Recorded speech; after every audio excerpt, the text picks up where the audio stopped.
नमस्कार, मैं कौशिक मेहता।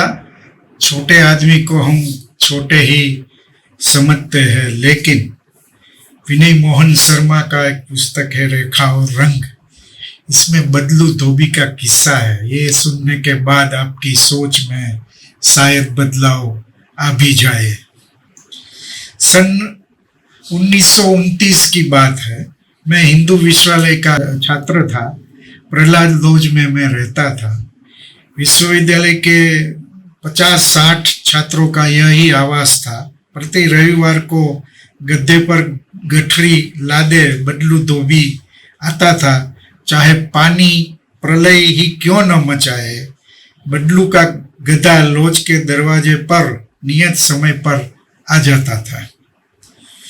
समय का पक्का पाबंद था और इसीलिए बदलू का धंधा ज्यादा चलता था। हर लोग उससे कपड़े धुलवाने के लिए उत्सुक रहते थे, पर वो ग्राहकों की संख्या बढ़ाने के पक्ष में नहीं था। वो कहता था, माफी मिले, इतना ही काम क्या कम है, आपको दूसरा लगा देंगे। बदलू को आप कपड़ा गिन कर दीजिए, बिना गिने लीजिए। वह एक एक कपड़ा ला देता। हिसाब की कभी कोई झिकझिक नहीं। महीना कब पूरा होता है इसका हिसाब भी उसके पास न रहता था। आपने जब जितना पैसा दिया सिर से लगाकर ले लिया और चल दिया। एक दिन बदलू सदा की भांति आया और मेरे कपड़े को बार बार गिनने लगा। अरे, इनमें तो एक ऊनी स्वेटर नहीं है, कहाँ गा? बाबू, कपड़े देख ली जाए, एक स्वेटर कम है, अगले इतवार को मैं ले आऊंगा। अच्छी बात है, यह हिसाब भी लेते जाओ। बबलू बोलता है, नहीं, फिर अगले हफ्ते। अगले हफ्ते बबलू नियत समय पर आया। बाबू, का बताई, स्वेटर की बड़ी खोज की, नहीं मिलता। कोई बात नहीं, मिल जाएगा। अच्छा, यह हिसाब तो चुकता कर लो। बबलू बोलता है, नहीं बाबू, स्वेटर मिल जाने दो, फिर हो जाए, कहाँ जात है। वह प्रति सप्ताह आता, कपड़े ले जाता और जब हिसाब की बात उठाता तो वही बात, कहाँ जात है, स्वेटर तो मिल जाने दो। 4 महीने बीत गए। बदलू कपड़ा ले जाता है, दे जाता है, पर हिसाब लेने को वो तैयार नहीं है।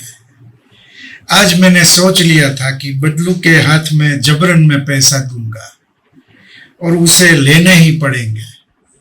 कहूंगा, स्वेटर गुम हो गया तो जाने दो, मैं तो तुमसे उसके दाम भी वसूल करना नहीं चाहता। शाम के 4 बज गए।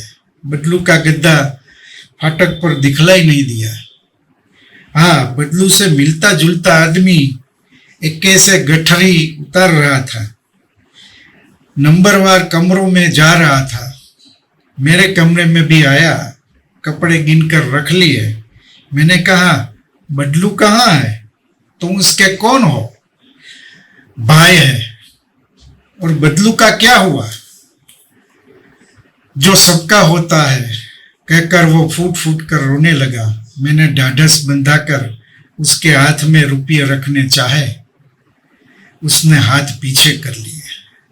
बोला, भैया कह गए हैं कि नंबर 30 के बाबूजी से साल भर तक पैसा न लेना। उसका कपड़ा हमसे गुम हो गया है। मैंने उसे बहुत तरह समझाया, पर बदलू का भाई टस से मस नहीं हुआ। कहने लगा, बाबू, हमारे खानदान में आसामी का कपड़ा गुम हो जाने पर उसका पैसा नहीं लिया जाता।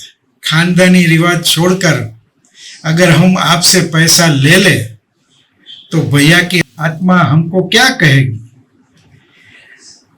लेकिन बिना पैसे कपड़े धुलवाने हमें बुरा लगता है। भाई की बात भाई के साथ गई। अब तुम नए सिरे से कपड़े धो रहे हो, तुम्हें पैसे लेने ही होंगे। लेकिन वह माना नहीं। उसने कपड़े मांगे, मैंने नहीं दिए। दूसरे सप्ताह वो पुनः आया और सभी नंबर के बाबुओं के कमरों में कपड़े दे आया। मैंने देखा आज उसने किसी से कपड़े नहीं लिए। एक रविवार आया, दूसरा रविवार गया, तीसरा गया, इस प्रकार कई रविवार आए और गए। बदलू का गधा लॉज के फाटक पर नहीं आया तो नहीं आया। मैं मन ही मन पछताया, मैंने पैसे देने की जिद क्यों की। उसने अपनी कुल की लाज के लिए लॉज के कितने ग्राहक छोड़ दिए। आप देखिएगा आपके आसपास भी ऐसे कई बदलू मिल ही जाएंगे।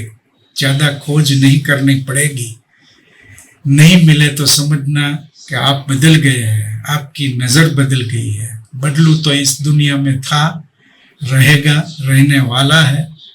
आपकी नजर बदल गई है, उसका कुछ कीजिएगा। थैंक यू, फिर मिलेंगे।